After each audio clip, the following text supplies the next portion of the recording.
ये नहीं हो सकता है। आप केदारनाथ के स्थान को नहीं बदल सकते। अरे भाई, सोना चोरी की बात आज की है? सोना चोरी की बात 1 वर्ष हो गया। 1 वर्ष से 228 किलो सोना पहले तो बताया गया था, 320 किलो, बाद में फिर बताया गया 228 किलो, बाद में कहा गया कि नहीं 36 किलो, बाद में कहा गया कि 32 किलो, बाद में फिर कहा गया कि 27 किलो। लेकिन वो चाहे वो 320 किलो हो, चाहे 228 किलो हो, चाहे 32, 36, 27 किलो हो, चाहे 22 किलो हो, ये जितने भी फिगर अलग अलग समय में मीडिया के द्वारा छापे बताए गए, दिखाए गए, लोगों के द्वारा कहे गए, वो सोना है कहाँ? और अगर लगाया गया तो पीतल कैसे हो गया? आप काशी के रहने वाले पत्रकार बंधु हैं हमारे, काशी में आपके काशी विश्वनाथ हैं, उनके छत के ऊपर सोना मढ़ा हुआ है कितने वर्षों से, 100 साल से ज़्यादा का समय हो रहा है। धूप लगती है, ताप लगता है, पानी बरसता है, क्या क्या नहीं होता है, वो सोना जैसा का तैसा है। और केदारनाथ का सोना पट बंद करते समय लगाया गया और पट खुलते समय पीतल हो गया। कहाँ गया वो सोना? अगर 22 किलो सोना भी अभी वक्तव्य आया है वहाँ के अधिकारी का कि 22 किलो के वो सोने की बात, 22 किलो भी है तो कहाँ गया? वो क्यों नहीं दिखाई दे रहा है? तो और वो कहाँ से आया, कैसे आया, क्या प्रस्ताव हुआ? क्योंकि जो कमेटी है वहाँ की, उस कमेटी के सभी मेंबरों ने लिख करके ये प्रश्न उठाया है कि ये सोना का मामला क्या है, हमको क्यों इसमें विश्वास में नहीं लिया।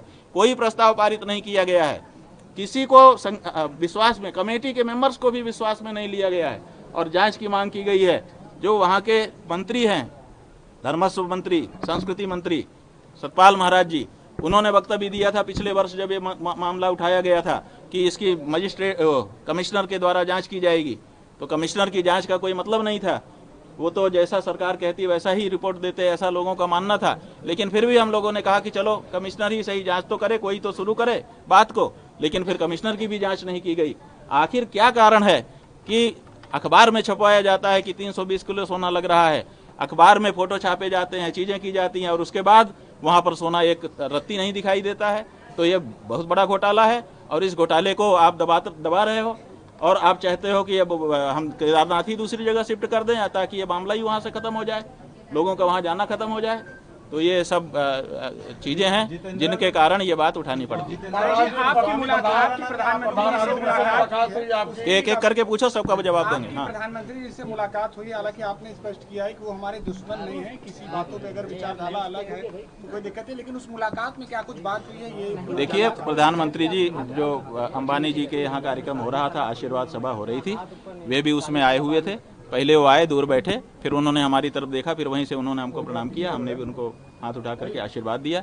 बाद में जब वो वापस जाने के लिए खड़े हुए, फिर वो वर वधू के पास गए, वहाँ से हमारे पास आए, उन्होंने हमारे चरणों में प्रणाम किया। और हमारे यहाँ नियम है, आगत का स्वागत करो। तो हम लोग आगत जो आता है हमारे पास उसका स्वागत करते हैं। कभी भी आप में से कोई नहीं कह सकता है कि आप आए और हमने स्वागत नहीं किया। तो हमारा ये नियम है, आगत का स्वागत। और जब जो व्यक्ति प्रणाम कर रहा है उसको आशीर्वाद देना हमारा दायित्व बनता है। और तीसरे, वो हमारे देश के प्रधानमंत्री हैं और उनसे हमारी कोई व्यक्तिगत रंजिश नहीं है। हम सच बता रहे हैं कि इस देश में हमसे बड़ा नरेंद्र मोदी का कोई हितैषी नहीं है। क्यों? क्योंकि आप लोग उनको प्रधानमंत्री के रूप में देखते हो, नेता के रूप में देखते हो। हम ये देखते हैं कि कल को इसका भी प्राण छूटेगा, कल इसका भी शरीर छूटेगा, और जब ये यमराज के दरबार में खड़ा होगा तो ये क्या कहेगा? क्योंकि इतने पाप इसके हाथ से करवा लिए जा रहे हैं, इतनी मूर्तियां तोड़वा ली जा रही हैं, इतनी गायों की हत्या करवा ली जा रही है, ये सब करवाए जो अशास्त्रीय कार्य किए जा रहे हैं, धर्म विरुद्ध कार्य इसके हाथ से करवा लिए जा रहे हैं, उसका ये क्या जवाब देगा यमराज के दरबार में? तो हम तो उनके लोक का भी सोच रहे हैं, उनके परलोक का भी सोच रहे हैं। और इसीलिए कड़क शब्दों में, क्योंकि हमारे पास तो दूसरा कोई माध्यम नहीं है कि वो सीधे सुन ले तो हम प्रेम से कह दें, तो इसलिए हमको समय समय पर आप लोगों के माध्यम से उनके गलत कामों के लिए कड़क से कहना पड़ता है। लेकिन हमारे मन में उनके लिए मैल नहीं है, हम उनका अच्छा चाह करके वो ये बात कहते हैं। लेकिन क्या करें, आजकल तो जो सच कहे, जो आपके हित की बात कहे, वही कड़वी बात आप स्वीकार ही नहीं करना चाहते हो। आप समझते हो ये हमारा दुश्मन है, तो आप दुश्मन मान के बैठे रहो।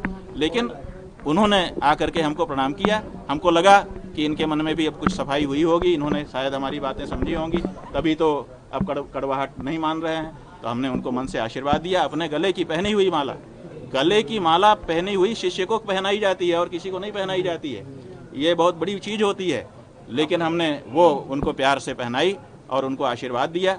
भगवान उनको और ऊंचा ओहदा दें और उनके अंदर शक्ति दें कि उनके हाथों से जो गलत काम उनके चट्टे बट्टे करवा रहे हैं वो कम से कम इस मामले में कड़क हो जाएं। जैसे हम कड़क हैं वैसे ही हम चाहते हैं कि नरेंद्र मोदी इस मामले में कड़े हो जाएंगे। भाई गलत काम हमसे मत करवाओ, करवाना चाहोगे तो हम नहीं करेंगे, इतना तो कहें वो। जब ये हमें सुप्रीम कोर्ट में अवमुक्तेश्वरानंद जाकर एलआर लगा दिया था, लीगल रेड्स, सुप्रीम कोर्ट की जो चीफ जस्टिस ऑफ इंडिया, आप भी सुन लीजिए, सुप्रीम कोर्ट की जो जजेस है ना, आप भी सुन लीजिए, ये सारी पूरा कहानी हम आकर सुप्रीम कोर्ट में आपके पास बोलना है तो आप लोगों को उतना समय नहीं पता है। हमको चाहिए न्याय, क्योंकि सुप्रीम कोर्ट डेट पे लंबा होते आ रहे हैं।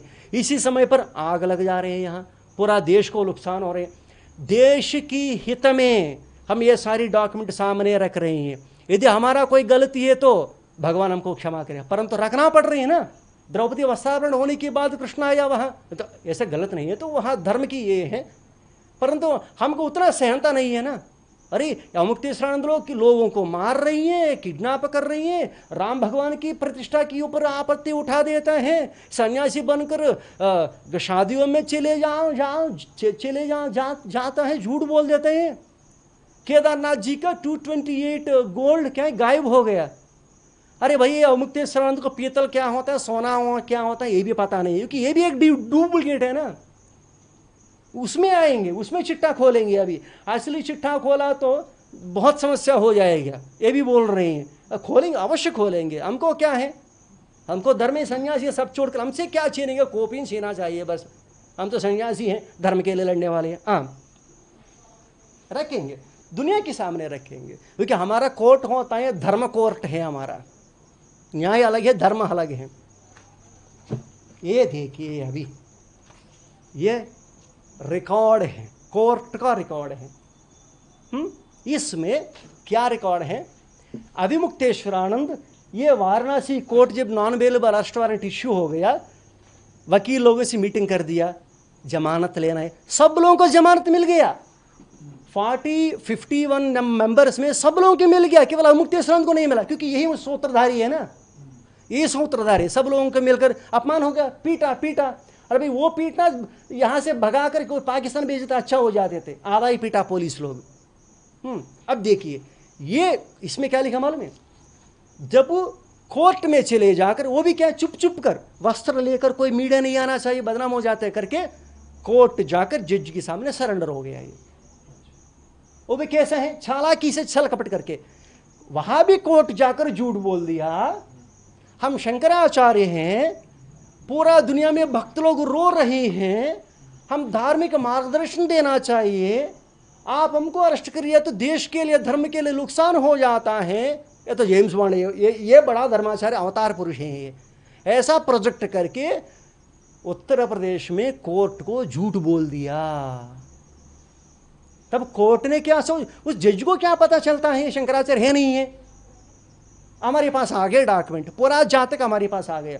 अभी सुप्रीम कोर्ट में जाकर हमें बोल दिया ना, इसके ऊपर कोर्ट केस है, सारी पूरा डिस्क्वालीफाई कर लीजिए करके सुप्रीम कोर्ट को बोल दिया, वो डर गया। अब ये सारी पूरा कागज हमारे पास है। इसमें कोर्ट ने आदेश दिया, क्या आदेश दिया, ठीक है आप शंकराचार्य करके आप बोल रहे हैं ना, वो झूठ है। सुप्रीम कोर्ट वहां वाराणसी कोर्ट में झूठ बोल दिया। तब वाराणसी कोर्ट ने से हाई कोर्ट तक चले गए ये लोग बेल के लिए, वहां से एक आदेश आया, वो आदेश आपके सामने रख रहे हैं। कोर्ट ऑर्डर सरेंडर होने के बाद अविमुक्तेश्वरानंद को कोर्ट ने क्या बोला, the application for grant of anticipatory bell filed by the applicant accused Swami Avmukteswaranand Saraswati is accepted in case of filing a personal bail bond 50,000 rupees। अभी अविमुक्तेश्वरानंद 50,000 रुपया कोर्ट को देकर बेल में रिलीज हुआ। अभी ये चोर बेल में घूम रहे हैं, एक 50,000 का है ना, एक और 20,000 का है, वो भी दिखाएंगे।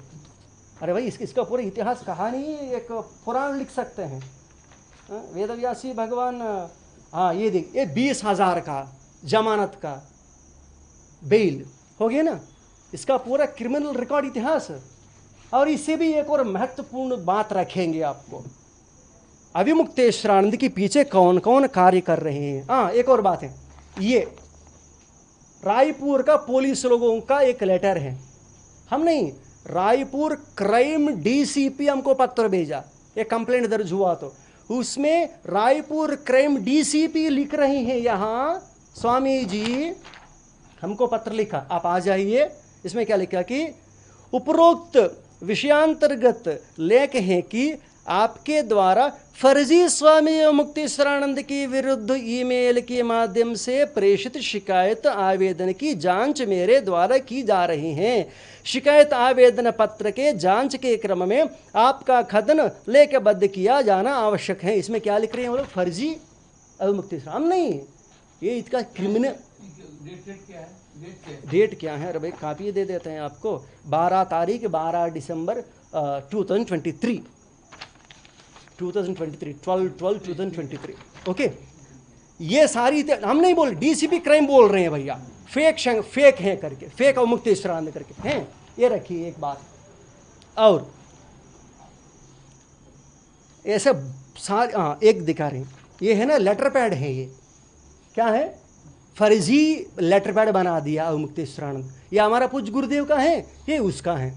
ये लेटर पैड कब बना दिया मालूम है, हमारा पूज्य गुरुदेव ब्रह्मलीन हुआ तुरंत ही बना दिया लेटर पैड, फर्जी लेटर पैड। ये लेकर पहुंच गया हर जगह में, शोक संदेश लिखता है, ऐसे 10,000 लेटर पैड बनाकर प्रेसिडेंट को, प्रधानमंत्री, सब लोगों को लिखते रहते हैं। अभी ये फर्जी बनकर घूम रहे हैं, पागल हो जा रहे हैं। अविमुक्तेश्वरानंद मैं शंकराचार्य बनूंगा, क्या बनूंगा, ये पागल हो जा रहे हैं, पागल की स्टेटमेंट दे रहे हैं। हाँ, अभी विषय बहुत समय कम हो जाने के बाद विषय बोल देते हैं। ऐसा 2 महीने तक लगातार प्रेस मीट होते रहते हैं हमें। और एक और बात है, फर्जी डॉक्यूमेंट के साथ, इसी फर्जी वसीयत के साथ, ये फर्जी वसीयत के साथ जाकर इन्होंने क्या कर दिया, हमारा पूज्य गुरुदेव का ज्योतिर्मठ का बैंक ट्रस्ट अकाउंट है, क्या है, ज्योतिर्मठ बैंक एक ट्रस्ट अकाउंट कैनरा बैंक में है, वहां जाकर उस अकाउंट को ट्रांसफर करा दिया था। कितना क्रिमिनल क्रिकेट माइंड है। तब हमें हेडक्वार्टर्स में दे दिया तो वहां से स्टेटमेंट आ गया, हमको पता चल गया कि लाखों रुपए खा लिया। तब हमें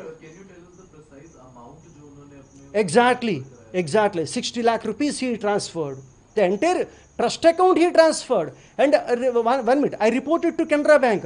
Canara Bank also freezed that account. Not one account. After that, I came to know that he transferred 10 lakh rupees from trust account to his own account. Even I informed to Bank of India also. Bank of India also freezed that account. Then later I came to know that in Chhattisgarh one more account is he is there. There also I gave a complaint. Third, Bank of Maharashtra account also freezed. 3 accounts got freezed.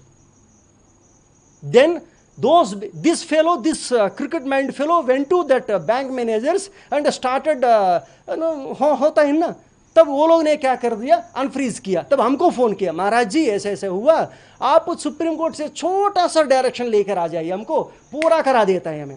अभी ये सारे पूरा detail supreme court में submit करने वाले हैं हमें। Trust account है, सुप्रीम कोर्ट में केस में स्टे लगा दिया तो कैसे ट्रांसफर कर सकता है, फाइनेंशियल फ्रॉड, समझ रहे हैं ना आप। एक और बात आपके सामने रखेंगे, थोड़ा नेक्स्ट प्रेस मीट है तभी लोगों को समझा दीजिए, थोड़ा निवेदन कर लीजिए। और पूरा देश सुनने वाले बात हैं, यदि हमारे ऊपर हमला कर दिया तो मेरे प्राण चले गए तो कोई परवाह नहीं है, धर्म को खड़े करने वाले हैं। पूरा दुनिया सुन ले, कांग्रेस पार्टी वाले सुन ले, बीजेपी पार्टी वाले सुन ले, सारे मुख्यमंत्री लोग सुन ले, प्रधानमंत्री जी सुनिए, होम मिनिस्टर सुनिए, पुष्कर सिंह धामने सुनिए, उत्तर प्रदेश मुख्यमंत्री सुनिए, मध्य प्रदेश मुख्यमंत्री सुनिए, कौन अविमुक्तेश्वरानंद को सपोर्ट कर रही हैं। एक डॉक्यूमेंट पर्याप्त है, पूरा इसका पूरा कॉपी में उतर जाए।